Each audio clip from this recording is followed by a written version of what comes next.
Treneri, trumpas komentaras apie stovyklą, kaip pavyko, kas buvo daroma? Viskas neblogai, šiek tiek paplaukėm su jaunimu, paskutinės dienos šaltokas buvo, tai praleidom porą treniruočių, bet padarėm gerą darbą ir stovykla tikrai buvo gera.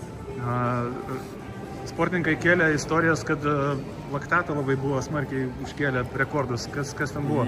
Jo, tai turėjom 3-4 treniruotės, kur dirbom sunkiai anaerobinį darbą. Bet čia turbūt tik tais nuotraukom. Visą kitą darėm aerobinį darbą, tai viskas tvarkoja. Kaip stovyklos dalyviai nusiteikia Lietuvos akvilės čempionatui? Bandysim padaryti, ką galim geriausiai. Jis iš karto skūdė, ar bulis, Ne Ferrari. Danai, trumpas komentaras apie stovyklą?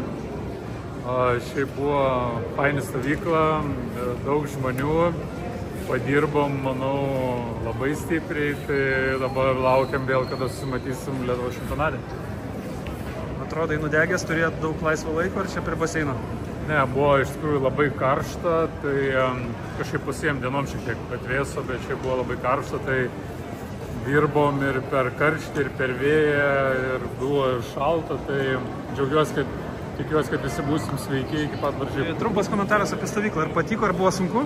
Nežinau, patiko, nebuvo sunku, tikrai darbas, manau, padarytas toks, koks turėjo būti. Aišku, pakilimai, nuosmukiai, visokie kokie turi būti. Bet stovyklą, manau, užskaitau. Ar pasirengęs Lietuvos akvilės plaukimo čempionatui? Bus matyti.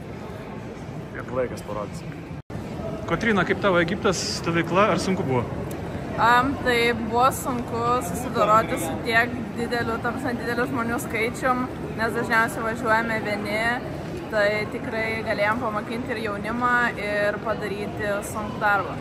Kaip nusiteikusi akvilės Lietuvos plaukimo čempionatui? Puikiai labai laukiu.